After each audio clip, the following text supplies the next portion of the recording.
Bonsoir, la question fait débat depuis longtemps sans qu'aucune réponse formelle puisse être apportée. Il n'empêche, cette étude laisse perplexe. Des chercheurs de l'ULB ont exposé des fourmis à des ondes GSM. Très vite, les animaux sont non seulement désorientés, mais ils perdent de 50% de leur capacité, un résultat qui donne à réfléchir. Jimmy Méo et Kinerkan. L'expérience peut être réalisée très rapidement.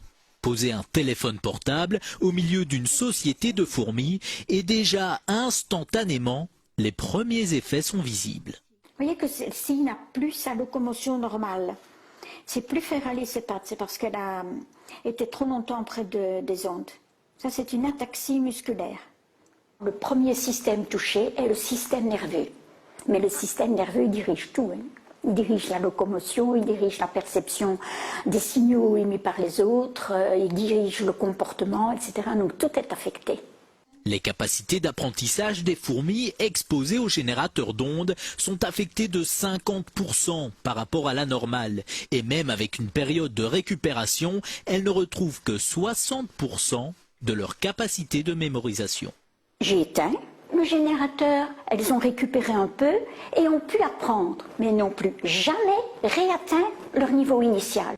Il en est de même pour cette fourmi exposée aux ondes du GSM. Si on arrête tôt l'expérience, elle va récupérer. Si on continue, elle va mourir.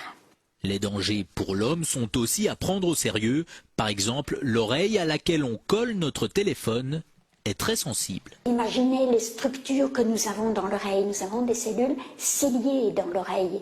Déjà dans l'oreille moyenne, la trompe d'Eustache, mais après, pour l'équilibre, pour le son, ce sont des cellules terriblement fragiles. Les conseils, éloignez votre appareil, pas d'utilisation pendant trop longtemps. Et contre les insectes nuisibles, un petit générateur d'ondes pourrait ainsi faire office d'insecticide.